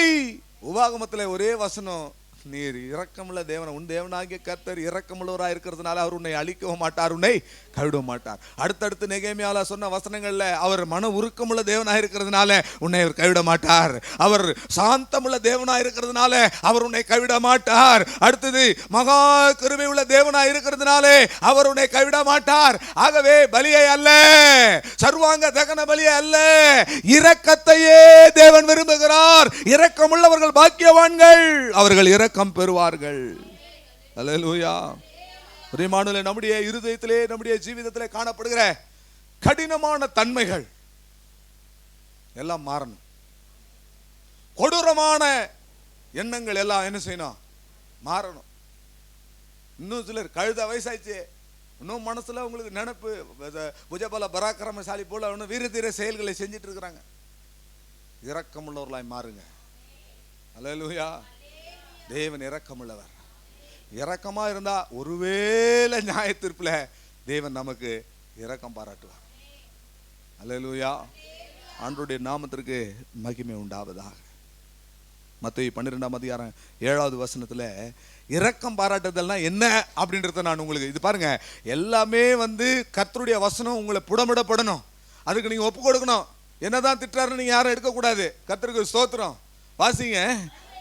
பலியை அல்ல, இல்லைங்க 12:7 வாசிங்க. பலியை அல்ல இரக்கத்தையே விரும்புகிறேன் என்று முதல்ல நம்ம வாசிச்சோமே 6ஆம் அதிகாரம் ஓசியா 6:6 வாசிச்சோமே. அந்த கருத்து என்னன்னு இயேசு சொல்றாரு. அது என்ன கருத்து? குற்றமில்லாதவர்களை நீங்கள் குற்றப்படுத்த மாட்டீர்கள். இரக்கம் பாராட்டுறதுன்னா என்ன? யாரையும் நீங்க என்ன செய்ய மாட்டீங்க? குற்றப்படுத்த மாட்டீங்க. ஆனா நம்ம ஆளுங்கெல்லாம் லிஸ்ட் போட்டு வச்சுக்கிறாங்க. அதை சொன்னாங்களே, இதை சொன்னாங்களே, அப்படி சொன்னாங்களே, இப்படி சொன்னாங்களே. இரக்கம் வேணும். இரக்கம் இரக்கம் இரக்கம்னா மற்றவர்களை நாம் என்ன செய்ய மாட்டோம். அவன் குற்றவாளியோ குற்றம் இல்லாதவனோ மற்றவர்களை குற்றவாளிகள் என்று தீர்ப்பதற்கு நீ யார்? தேவன் தான் மற்றவர்களை என்ன செய்ய வேண்டும்? நியாயத்திற்க வேண்டும். நாம மற்றவர்களை நியாயத்திற்பதற்கு குற்றவாளிகள் என்று சொல்லுவதற்கு நமக்கு எந்த தகுதியும் கிடையாது. உன் கண்ணில் இருக்கிற உத்தரத்தை முதல்ல எடுத்து போடு. அப்புறம் உன் சகோதரனுடைய கண்கள் இருக்கிற பெரிய துரும்பை பார்ப்ப. அல்லேலூயா. உன் கண்கள் இருக்கிற பெரிய உத்தரத்தை எடுத்து போடு. அதன் பின்பு உன் சகோதரன் கண்ணில் இருக்கிற சிறிய உத்தரத்தை, சிறிய தூசிய எடுத்து போடலாம். இங்கே 1000 விஷயங்கள் இருக்கு. ஆனா நாம மற்றவர்களே குற்றவாளிகள் என்று, இரக்கம்னா என்ன? யாரையும் நாம குற்றம் சாட்ட மாட்டோம். அல்லேலூயா. யாரையும் குற்றப்படுத்த மாட்டோம். நீதி உள்ள வாழ்க்கைனா என்ன? யோசேப்பு ஒரு நீதிமானா இருந்ததுனால மரியாளை அவமானப்படுத்தாமல், மரியாளை குற்றப்படுத்தாமல் அவன் இருதயத்துல ரகசியமா எல்லாவற்றையும் செய்யணும்னு நினைச்சிட்டு இருந்தான். அதான் நீதிமான். அல்லேலூயா. ஒரு ஆள் சொல்றாங்க, நான் இறங்கன்னா அவனை கதற விட்டுருவேன். அல்லேலூயா. கர்த்தருக்கு ஸ்தோத்திரம். நீதி செய்கிறவர் தேவன். அல்லேலூயா. சொன்னாலுங்க இல்லை. என்னைய சொன்னாங்க, இறங்கணுன்னா உன்னை நாசம் பண்ணிடுவேன். நான் போயிட்டு எதை தப்பும் பண்ணலை, நான் சாஷ்டாங்கமாக காலில் விழுந்து மன்னிப்பு கேட்டேன். எந்த தவறும் செய்யலை. இரக்கம் எனக்கு தேவை. அல்லேலூயா, இரக்கம் எனக்கு தேவை. ஆண்டவருடைய நாமத்துக்கு மகிமை உண்டாவதாக. மத்தேயு 23:23 வசனத்தை நீங்கள் வாசித்து பார்த்தா இந்த வசனம் எல்லாம் மனப்பாடமா இருக்கணும். மத்தேயு 23:23 மாயக்காரராகிய வேதபாரராகிய பரிசேயரே உங்களுக்கு ஐயோ. வாசிங்க. நீங்கள் ஒத்தலாமிலும் வெந்தயத்திலும் சீரகத்திலும் தசம பாகம் செலுத்தி நியாயப்பிரமாணத்தில் கற்பிக்கப்பட்ட விசேஷித்தவைகளாகிய நீதியும் இரக்கத்தையும் விசுவாசத்தையும் விட்டுவிட்டீர்கள். கர்த்தருக்கு ஸ்தோத்திரம். அல்லேலூயா. பாருங்க, காணிக்கை போட்டா நீ கொடூர மனுஷனா இருந்து வந்து காணிக்கை கொடுத்துட்டா இரக்கம் பெற்றிட முடியுமா? அவனை பார்த்து ஆண்டவர் சொல்றாரு, மாயக்காரன், மாயமாலம் பண்ணுகிறவன், வேஷக்காரன். கர்த்தருக்கு ஸ்தோத்திரம். நீங்க மாயக்காரராகிய, அது அப்படித்தானே ஸ்டார்ட் பண்ணது. வாசிங்க, மறுபடியும் வாசிங்க. வேத பாருகிறே பரிசேயரே உங்களுக்கு ஐயோ. பாஸ்டருக்கு தானே, எங்களுக்கு இல்லைன்னு சொல்லாதீங்க. நம்ம ஆளுங்க டெவலப் ஆயிட்டு இருக்கிறாங்க நிறைய. கர்த்தருக்கு ஸ்தோத்திரம். இப்பெல்லாம் பிரசங்கத்திலே வந்து தாக்க ஆரம்பிச்சிட்டாங்க. கர்த்தருக்கு ஸ்தோத்திரம். எல்லாம் நல்லது தான், குற்றப்படுத்தாதீங்க. அதுதான் இரக்கமுள்ளவர்களா இருப்பது. அல்லேலூயா. பிரசங்கம் பண்ணும்போது கூட என்ன செய்யக்கூடாது, குற்றப்படுத்தக்கூடாது. நீதியை எடுத்து சொல்லலாம், ஆனா யாரையும் குற்றப்படுத்தி பேசக்கூடாது. மற்றவர்களை குற்றப்படுத்தக்கூடாது. அதுதான் இரக்கம். நான் திரும்ப திரும்ப சொல்றேன்னா அதுக்கு ஒரு காரணம் இருக்கு. மாயக்காரராகிய வேத பாரகரே பரிசேயரே உங்களுக்கு ஐயோ. நீங்கள் ஒருத்தலாமிலும் வெந்தயத்திலும் எல்லாத்துலேயும். எங்க அப்பாவுடைய நாட்கள்லாம் பார்த்தீங்கன்னா ஒரு சில குடும்பங்கள் ஒரு கவர்ல புடி அரிசின்னு சொல்லிட்டு ஒரு காணிக்கை கொண்டு வருவாங்க. அவங்க கடையிலேருந்து அரிசி வாங்கி வந்து உலையில போடுறதுக்கு முன்னாடி ஒரு புடி எடுத்து டெய்லி எடுத்து வச்சிருவாங்க. கர்த்தருக்கு ஸ்தோத்திரம். அதெல்லாம் பார்த்துருக்குறேன். சமீபத்தில் ஒரு நபர் அதை குறித்து சொன்னாங்க. உங்க அப்பா இந்த மாதிரி ஒரு காரியத்தை, இது என்னன்னு கேட்கும்போது அதன் மூலமாக எங்களுக்கு சுவிசேஷத்தை சொன்னாங்க, அப்படியெல்லாம் சொன்னாங்க. கர்த்தருக்கு ஸ்தோத்திரம். ஆனா அது கொஞ்ச நாட்களா அது இல்லை, நம்ம எல்லாம் கொஞ்சம் அப்கிரேட் ஆகி வந்திருக்கிறோமே, நியூ வெர்ஷன்ல வந்திருக்கிறோம். ஆனா இது ஒரு நாள் ஒரு குடும்பத்தார் அதை குறித்து பேசின போது நான் அதை ஆழ்ந்து சிந்தித்து ஜெபம் பண்ணேன். ஆண்டவரே, இப்படி ஒரு ஆசீர்வாதங்கள் நல்லா இருக்குமே ஆண்டவரே அப்படி சொல்லி ஜெபம் பண்ணிட்டு இருந்தேன். அடுத்த வாரம் பார்த்தீங்கன்னா நம்ம அரக்கோணத்துல இருந்து வரக்கூடிய சகோதரி அவங்க ஒரு பெரிய பக்கெட் ஒன்று கொண்டு வந்தாங்க. மாசம் இப்போ ஒரு பக்கெட்டை கொண்டு வந்து ஆல்டர்ல வைக்கிறாங்க. அல்லேலூயா. இதெல்லாம் தசம பாகம், எல்லாம் ஒருத்தலாம் வெந்தயம் சீரகம் இதெல்லாம் கொடுத்துட்றீங்க, எல்லாத்துலயும் பர்ஃபெக்டா வந்துடுறீங்க. ஆனா நியாயப்பிரமாணத்தில் கற்பிக்கப்பட்ட நீதியும் இரக்கத்தையும் விசுவாசத்தையும் விட்டுட்டீங்க.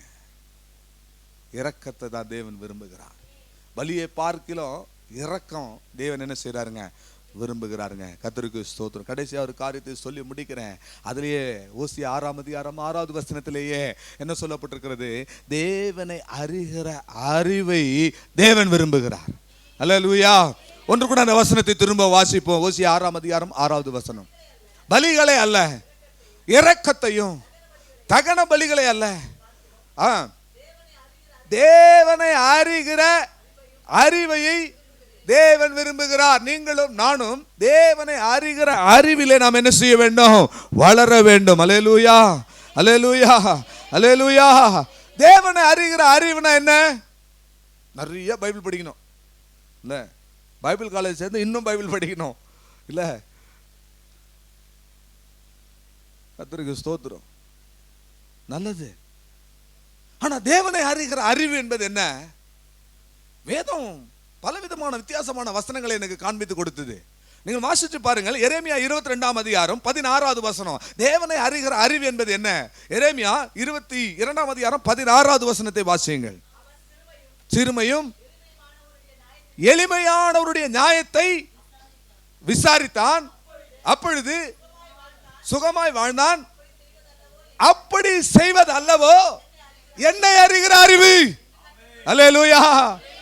எதுங்க தேவனை அறிகிற அறிவு? நீங்க பலியை பார்க்கலோ, தகன பலியை பார்க்கலோ, தேவன் விரும்புகிறார் நீங்கள் தேவனை இன்னும் அதிகமாய் அறிந்து கொள்ள வேண்டும். இன்னும் அதிகமாய் அறிந்து கொள்வது என்ன?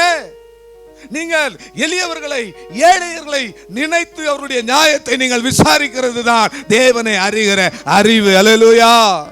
அதனால தான் உலகத்தா சொன்னா, ஏழையின் சிரிப்பில் இறைவனை காண்கிறேன். ராமன் சொல்லுங்களேன். யோபு 31ஆம் அதிகாரம் 17வது வசனத்துல சொல்றாரு, தாய் தகப்பன் இல்லாத பிள்ளைகளை விட்டுட்டு நான் ஒரு நாளும் ஒருவேளை சாப்பிட்டது இல்லைன்னு சொல்றாரு. வாசிங்க. தாய் தகப்பன் இல்லாத பிள்ளை என் ஆகாரத்திலே சாப்பிடாமல் நான் ஒருவனாய் ஒரு நாளும் சாப்பிட்டதில்லை. அப்படின்னா என்ன? ஏழை எளியவர் திக்கற்றவருடைய நியாயத்தை விசாரிப்பது தான் பிரியமானவர்களே. கிறிஸ்தவ மார்க்கத்தினுடைய பிரதானமான நோக்கம் என்ன? நீங்கள் எளியவர்களை நியாயம் விசாரிக்க வேண்டும், ஏழைகளை நினைத்து கொள்ள வேண்டும். கர்த்தருக்கு ஸ்தோத்திரம். நீதிமொழிகள் 19ஆம் அதிகாரம் 17வது வசனம் சொல்லுகிறது, ஏழைக்கு இறங்குகிறவன் கர்த்தருக்கு கடன் கொடுக்கிறான். யாராவது வீட்டுல போயிட்டு நீங்க ரோமன் கத்தோலிக்கர்களுடைய பைபிள் இருந்தா இந்த வசனத்தை அதுல போய் வாசிச்சு பாருங்க. அதுல என்ன சொல்லிருக்குமா? ஏழைக்கு இறங்குகிறவன் கர்த்தருக்கு வட்டிக்கு கொடுக்கறானா. அல்லேலூயா. ஏழைக்கு இறங்கினா கர்த்தர் என்ன செய்யறாரு? வட்டிக்கு கர்த்தருக்கு கொடுக்கறானா. நீங்க யோசித்து பாருங்க, ஆண்டவர் வட்டியை முதல்ல திருப்பி கொடுத்தா தாங்குவீங்களா நீங்க? தேவன் சில நேரத்தில் நம்ம ஆசீர்வதிப்பதற்கு காரணம் என்ன தெரியுங்களா? கர்த்தரை அறிகிற அறிவுனா என்ன தெரியுங்களா? எளியவர்களையும் ஏழைகளையும் திக்கற்றவர்களையும் நாம நினைக்க வேண்டும் பிரியமானவர்களே. அல்லேலூயா, அல்லேலூயா. யாக்கோபு எழுதின பொதுவான நிருபம் 1ஆம் அதிகாரம் 27வது வசனத்தை நீங்கள் வாசித்து பார்த்தா, திக்கற்ற பிள்ளைகளையும் விதைகள் படுகிற உபத்திரவத்திலும் அவர்களை விசாரிப்பது, உலகத்தால் தங்களை கரைபிடித்துக் கொள்ளாமல் இருப்பது தேவனுக்கு முன்பதாக சுத்தமான பக்தியா இருக்கிறது. அல்லேலூயா, அல்லேலூயா சொல்ல மாட்டீங்களா? திக்கற்றவர்களையும் விதவைகளையும் என்ன செய்யணும்? விசாரிக்கணும். விசாரிக்கிறேன்னு சொல்லிட்டு அங்கேயே போயிட்டு நம்மளை கரைபிடித்துக் கொள்ளவும் கூடாது. கர்த்தருக்கு ஸ்தோத்திரம். இதுதான் தேவனுக்கு முன்பதாக சுத்தமான பக்தியா இருக்கிறது, மாசு இல்லாத பக்தியா இருக்கிறது, சுத்தமான ஒரு பக்தியா இருக்கிறது. வருகின்ற கிறிஸ்துமஸ் நாட்கள்ல நம்ம ஒரு குறிப்பிட்ட கிராமத்துல, இப்ப இந்த திருமணி கிராமத்துல திங்கட்கிழமை தோறும் ஜெபம் நடக்கிறது. திரளான ஜனங்கள் அங்க வராங்க. ஒவ்வொரு சண்டேவும் மண்டேவும் நீங்க இங்க வச்சே ஆகணும்னு சொல்றாங்க கர்த்தருக்கு. அதனால வெளி ஊழியங்கள் எல்லாம் நான் ஸ்டாப் பண்ணிட்டு இப்ப திங்கட்கிழமையில இந்த ஊழியங்களை செய்ய ஆரம்பித்திருக்கிறேன். ஆகவே ஒரு ஆலோசனை பண்ணி இருக்கிறோம். கர்த்தருக்கு ஸ்தோத்திரம். ஒரு ஆலோசனை உண்டாயிருக்கிறது. இந்த கிறிஸ்துமஸ் நாட்கள்ல திருமணி கிராமத்தில் அந்த பட்டணத்தில் அநேக விதவைகள், இளம் வாலிபர்கள் மறித்து அநேக சகோதரிமார்கள் விதவைகளாக கஷ்டப்பட்டு கொண்டிருக்கிறாங்க. ஸோ அவர்களுக்கெல்லாம் ஏதாவது அவங்களுக்கு உடையோ அல்லது உணவோ அல்லது வஸ்திரமோ ஏதாவது ஒன்று கொடுத்து அவர்களுடைய கிறிஸ்துவின் அன்பை பகிர்ந்து கொள்ள வேண்டும் என்று சொல்லி நாங்கள் ஆலோசனை பண்ணியிருக்கிறோம். அதாவது கிறிஸ்துமஸ் அந்த டிசம்பர் 2nd வீக் போல, ஃபர்ஸ்ட் வீக் இல்லைன்னா 2nd வீக் போல இந்த காரியங்கள் நடக்கும். எங்களோட கலந்து கொள்ள விரும்புகிறவங்க என்ன செய்யுங்க? கலந்து கொள்ளுங்க. அல்லேலூயா. ஆனா எனக்கு தரலன்னு சொல்லி கர்த்தருக்கு ஸ்தோத்திரம். இது எப்படி திரும்பினாலும் அது சபை நடத்துறது பெரிய ஒரு காரியமா இருக்குங்க. இவ்வளவு நாள் எப்படியே கர்த்தருடைய கிருபையினால ஓடிட்டோம். ஏன்னா எங்கேயுமே ரொம்ப க்ளோஸ் ஆகாம அப்படியே இருந்து அப்படியே வெளியே இருந்து ஊழியத்தை நடத்தினோம். கொஞ்சம் உள்ள இறங்கி போய் பார்த்தா எங்க போனாலும் குத்துது, இப்படி திரும்பினாலும் குத்துது, அப்படி திரும்பினாலும் குத்துது. கர்த்தருக்கு ஸ்தோத்திரம். அல்லேலூயா. ஆண்டவருடைய நாமத்துக்கு மகிமை உண்டாவதாக. திக்கற்ற பிள்ளைகளை விசாரிக்கணும், ஏழைகளை விசாரிக்கணும். அதுதான் கர்த்தரை அறிகிற அறிவு. ஆண்டவரை வெளிப்படுத்துவாருங்க சில நேரத்துல.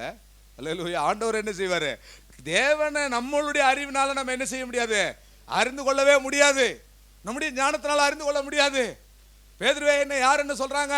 பேதுரு சொல்றாரு, பலமுறை சொல்லியிருக்கிறேன், சிலர் உம்மை யோவான் என்கிறார்கள், சிலர் உம்மை யோவான் ஸ்நானகன் என்கிறார்கள், வேறு சிலர் உம்மை எலியா என்கிறார்கள். நீ என்ன யாருன்னு சொல்ற? நீர் ஜீவனுள்ள தேவனுடைய குமாரன். உடனே பேதுருவே நீ பாக்கியவான், மாம்சமா ரத்தமா இதை உனக்கு வெளிப்படுத்தல, பரலோகத்தில் இருக்கிற தேவன் தான் உன்னை வெளிப்படுத்தினார். தெய்வத்தை அறிகிற அறிவு எப்போ உண்டாகும்? தேவன் தான் அதை நமக்கு என்ன செய்யணும்?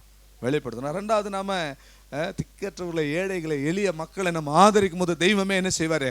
வெளிப்படுவார். சிலர் என்ன செய்யறாங்க? அந்நியரை உபசரிக்கும் பொழுது அவங்க அறியாமல் தேவ தூதர்களை என்ன செஞ்சிருக்கிறாங்களா? உபசரித்திருக்கிறாங்களா? அதுக்காக தான் இந்த வசனத்தை சொன்னேன். ஆகவே பிரியமானவர்களே, தேவனை அறிகிற அறிவில் நாம் விருத்தி அடையணுமா? கொலோசியர் 1ஆம் அதிகாரம் 10வது வசனத்துல தேவனை அறிகிற அறிவில் நாம் என்ன செய்யணும்? தேவனை அறிகிற அறிவில் விருத்தி அடையணும். கர்த்தருக்கு பிரியம் உண்டாக. கர்த்தருக்கு ஸ்தோத்திரம். தேவனை அறிகிற அறிவில் நம்ம என்ன செய்யணும்? விருத்தி அடையணும். எப்படி பிரதர் தேவனை அறிய முடியும்? சில வசனங்களை சொல்லிட்டு இருக்கிறான் அதன் மூலமாக. ஏனென்றால் ஒன்று, தேவனே தன்னை வெளிப்படுத்தணும். இரண்டாவது, நாம திக்கற்றவர்களை ஏழைகளை நியாயத்தை விசாரிக்கணும். மூன்றாவது, கர்த்தருக்கு ஸ்தோத்திரம் பிரியமானவர்களே, பரிசுத்த ஆவியானவர் அதை வெளிப்படுத்துவார் நமக்கு. நாலாவது, வேத வசனத்தை ஆராய்ந்து பாருங்கள். அத வேத வசனங்கள் தெய்வத்தை உங்களுக்கு வெளிப்படுத்தும். இப்படித்தான் நாம தெய்வத்தை அறிகிற அறிவில விருத்தி அடைய வேண்டும். கர்த்தருக்கு ஸ்தோத்திரம். இந்த கொலோசியர் 1:10 இப்படி நாம தேவனை அறிகிற அறிவிலே நாம் வளர்ந்து கொண்டு போகும் பொழுது இந்த உலகத்தை நாம குப்பையாக எண்ணுவோம் பிரியமானவர்களே. அல்லேலூயா. உலகம் நமக்கு எப்படி இருக்கும்? குப்பையா இருக்கும்.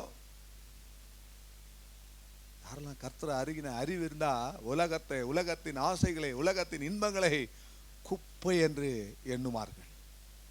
அது மாத்திரமல்ல, இன்னொரு வார்த்தை இருக்குதுங்க. உலகத்தை குப்பை என்று எண்ணுவது மாத்திரமல்ல, நஷ்டம் என்று எண்ணுவார்கள். அல்லேலூயா. நஷ்டம் என்று எண்ணுவார்கள். கிறிஸ்துவை அறிகிற அறிவின் மேன்மைக்காக எனக்கு லாபமாய் தோன்றுகின்ற எல்லாவற்றையும் நஷ்டம் என்று, குப்பை என்று எண்ணுகிறேன். பிலிப்பியர் 3:7-8 அதை சொல்லுகிறது. வாசியுங்கள். அது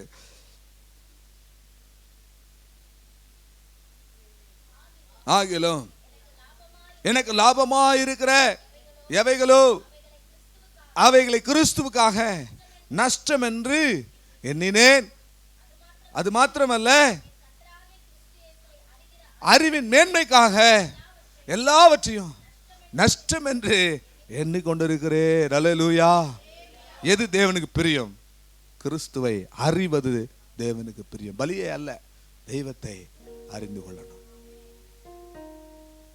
நீதிமொழிகள் 21:3. நீதிமொழிகள் 21:3. பலியிடுவதை பார்க்கிலும் நீதியும் நியாயமும் செய்வதே. செய்தியினுடைய தலைப்பு என்ன? பலி. பலிகள். பலிகளை விட தேவன் எதை விரும்புகிறார்? பலியை பார்க்கிலும் கர்த்தர் எதை விரும்புகிறார்? எத்தனை காரியங்களை நான் சொல்லி இருக்கிறேன். அல்லேலூயா. பலியை பார்க்கிலும் கீழ்ப்படிதலை தேவன் விரும்புகிறார். பலியை பார்க்கிலும் செவி கொடுத்தலை தேவன் விரும்புகிறார். பலியை பார்க்கிலும் தேவனிடத்திலே அன்பு கூறுதலை தேவன் விரும்புகிறார். பலியை பார்க்கிலும் நீ உன்னை நேசிப்பது போல மற்றவனை நேசிப்பதை தேவன் விரும்புகிறார். பலியை பார்க்கிலும் இரக்கத்தை விரும்புகிறதை தேவன் என்ன செய்கிறாரு? விரும்புகிறார். பிரியமா, பலியை பார்க்கிலும் தேவன் இரக்கத்தை விரும்புகிறார். பலியை பார்க்கிலும் நாம கர்த்தரை அறிகிற அறிவிலே வளருவதை தேவன் விரும்புகிறார். இங்கே பலியை பார்க்கிலும் நீதியும் நியாயமும் செய்வதை தேவன் விரும்புகிறார். அல்லேலூயா. எல்லாரும் நீதியும் நியாயமும் செய்ய வேண்டும். மகளுக்கு ஒரு நீதி, மருமகளுக்கு ஒரு நீதி செய்யக்கூடாது. மாமியார்களே, உங்க பொண்ணுக்கு ஒரு நீதியும், உங்க வீட்டில் வாழ வந்த பொண்ணுக்கு ஒரு நீதியும் செய்யாதீர்கள். மருமகளே, உங்க வீட்டாருக்கும், உங்கள் தாய் வீட்டாருக்கும், தகப்பன் வீட்டாருக்கும் ஒரு நீதியையும், நீங்கள் வாழ வந்த இடத்துல ஒரு நீதியும் செய்யாதீர்கள். பழமொழி ஒன்று சொல்றாங்களே, மாமியார் உடைச்சா மண் சட்டி, மருமகள் உடைச்சா பொன் சட்டி. இதெல்லாம் இப்ப விளக்கம் சொல்ல தேவையில்லை. எல்லா இடத்திலும் நீதியாயிருங்கள் பிரியமானவர்களே. அல்லேலூயா. அல்லேலூயா. எல்லாருக்கும் ஒரே நீதி செய்யுங்கள். இதெல்லாம் நீங்களே மெடிட் பண்ணிக்கங்க. நான் முடிக்கிறேன், டைம் ஆயிடுச்சு. 40ஆம் சங்கீதம் 6வது வசனத்தை கடைசியா வாசிப்போம். 40ஆம் சங்கீதம் 6வது வசனம்.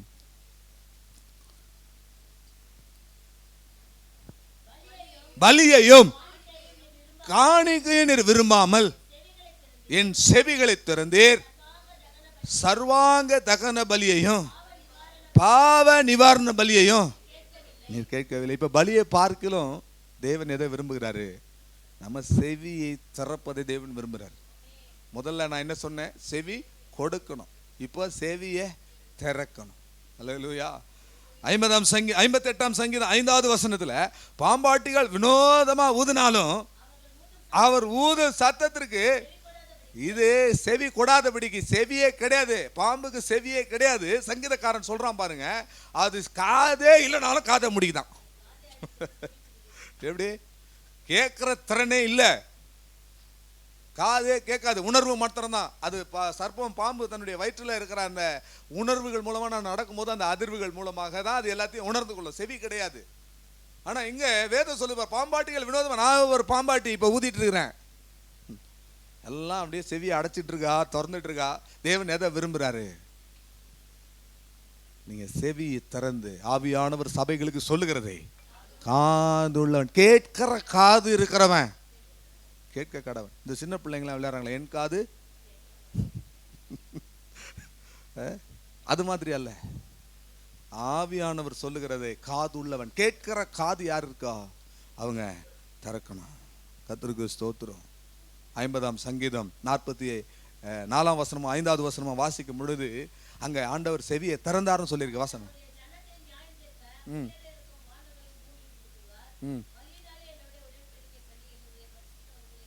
50ஆம் சங்கீதம் 4:5 கரெக்ட் தானா? கர்த்தருக்கு ஸ்தோத்திரம். 5வது வசனம் வாசிங்க.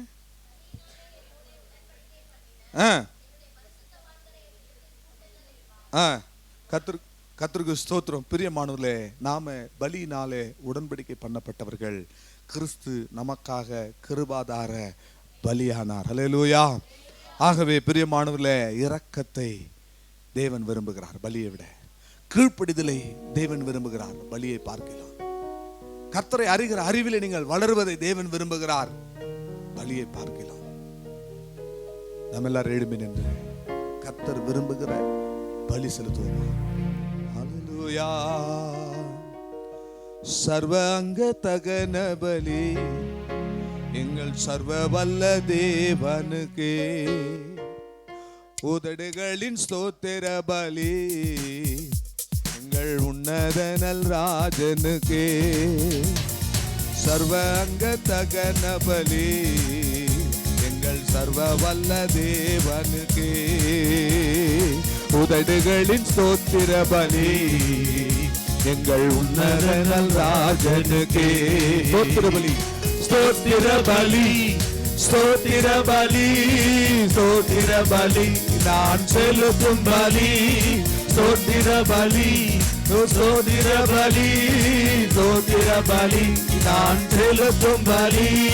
சர்வ அங்க தகன பலி எங்கள் சர்வ வல்ல தேவனுக்கு. பாடுவோம் பாடுவோம் உதடுகளின் ஸ்தோத்திர பலி எங்கள் உன்னத நல் ராஜனுக்கு. அசைவாட்டும் ஜீவ பலி எங்கள் அசைவாடும் தேவனுக்கே. அசைவாட்டும் நல்லா உற்சாகமா பலி செலுத்தி அசைவாடும் தேவனுக்கே. பலியை பார்க்கிலும் தேவன் எதை விரும்புகிறார்? ஒரு மெல்லிய பலி எங்கள் மெல்லிய நல் ராஜனுக்கே. ஓ பிசைந்த மாவின் ஒரு மெல்லிய பலி எங்கள் மெல்லிய நல் ராஜனுக்கே. பலி செலுத்துவோம். ஸ்தோத்திர பலி, உயர்த்தி ஸ்தோத்திர பலி, ஸ்தோத்திர பலி நான் செலுத்தும் ஆவியில் நிறைந்து. ஸ்தோத்திர பலி, ஸ்தோத்திர பலி, ஸ்தோத்திர பலி நான் செலுத்தும் பலி. சர்வ அங்க தகன பலி எங்கள் சர்வ வல்ல தேவனுக்கே. ஹல்லேலூயா. உதடுகளின் ஸ்தோத்திர பலி எங்கள் உன்னத நல் ராஜனுக்கே. என் கைகளின் காணிக்கை பலி என்னை வாழ வைக்கும் தேவனுக்கே. என் கைகளின் காணிக்கை பலி என்னை வாழ வைக்கும் தேவனுக்கே. ஆவி ஆத்துமா சரீர பலி என்னை ஆளுகின்ற ராஜனுக்கே. என் ஆவி ஆத்துமா சரீர பலி என்னை ஆளுகின்ற ராஜனுக்கே. என் ஆவி ஆத்துமா சரீர பலி என்னை ஆளுகின்ற ராஜனுக்கே. சொல்லுவோம். என் ஆவி ஆத்துமா சரீர பலி என்னை ஆளுகின்ற ராஜனுக்கே. ஆவி ஆத்துமா சரீர பலி என்னை ஆளுகின்ற ராஜனுக்கே.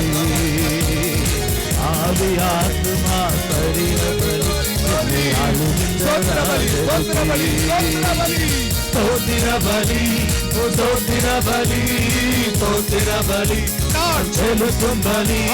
ஸ்தோத்திர பலி, ஸ்தோத்திர பலி, ஸ்தோத்திர பலி நான் செலுத்தும் பலி. சர்வாங்க தகன பலி எங்கள் சர்வவல்ல நாதனுக்கு முதலிகளின் ஸ்தோத்திர பலி, முதலின் ஸ்தோத்திர பலி எங்கள் உன்னதன ராஜனுக்கு சர்வாங்க தகன பலி சர்வவல்ல தேவனுக்கு. ஹல்லேலூயா. உதடுகளின் ஸ்தோத்திர பலி எங்கள் உன்னதன ராஜனுக்கு சர்வாங்க தகன பலி எங்கள் சர்வவல்ல தேவனுக்கு. உதடுகளின் ஸ்தோத்திர பலி எங்கள் உன்னதன ராஜனுக்கு. ஸ்தோத்திர பலி, ஸ்தோத்திர பலி, ஸ்தோத்திர பலி, சர்வாங்க தகன பலி, ஸ்தோத்திர பலி நான் செலுத்தும் பலி. ஸ்தோத்திர பலி, ஸ்தோத்திர பலி, ஸ்தோத்திர பலி நான் செலுத்தும் பலி. அநீர் விரும்பினால் அதை செலுத்து. தகன பலி ஹல்லேலூயா. எங்கள் சர்வவல்ல தேவனுக்கு. உதடுகளின் ஸ்தோத்திர பலி எங்கள் உன்னதன ராஜனுக்கு. Hallelujah, hallelujah, hallelujah, hallelujah, hallelujah. என் கைகளின் காணிக்கை பலி என்னை வாழ வைக்கும் தேவனுக்கே. என் கைகளின் காணிக்கை பலி என்னை வாழ வைக்கும் தேவனுக்கே. ஆவியாத்துமா சரீர பலி என்னை ஆளுகின்ற ராஜனுக்கே. என் ஆவியாத்துமா சரீர பலி என்னை ஆளுகின்ற ராஜனுக்கே. பலி விரும்புகிறேன், விரும்பினால் அதை நான் உமக்கு செலுத்துவேன். சர்வாங்க தகன பலி உமக்கு பிரியமில்லை. பலியை பார்க்கலாம் கீழ்ப்படிதல் உத்தமம். சர்வாங்க தகன பலியை பார்க்கலாம் செவி கொடுத்தல் உத்தமம். பலியை பார்க்கலாம் கீழ்ப்படிதல் உத்தமம். பலியை பார்க்கலாம் செவி கொடுத்தல் உத்தமம். முழு இருதயத்தோடு நீ தேவனிடத்தில் அன்பு கூற வேண்டும். அதைத்தான் பலிகளை பார்க்கலாம் தேவன் விரும்புகிறார். பலிகளை பார்க்கலாம் நீ உன்னை நேசிப்பது போல மற்றவனை நேசிக்க வேண்டும். அதைத்தான் தேவன் விரும்புகிறார். பலியை அல்ல, இரக்கத்தை தேவன் விரும்புகிறார். பலியை அல்ல, இரக்கத்தை தேவன் விரும்புகிறார். பலியை அல்ல, நீதியை தேவன் விரும்புகிறார். பலியை அல்ல, நியாயத்தை தேவன் விரும்புகிறார். பலியை அல்ல, கர்த்தரை அறிகிற அறிவை தேவன் விரும்புகிறார். பலியை அல்ல, எல்லா விஷயத்திலும் நீதி நியாயம் செய்வதை தேவன் விரும்புகிறார். பலியை அல்ல, செவி தரப்பதை கர்த்தர் விரும்புகிறார். ஹல்லேலூயா. கண்களை மூடி ஜெபிப்போம், ஒப்பு கொடுத்து ஜெபிப்போம். நமத்திலே சகோதரி ஜெனி அவர்கள் வந்து கடைசியாக ஜெபிப்பார்கள். நம்ம எல்லாரும் ஜெபத்தில் இருப்போம்.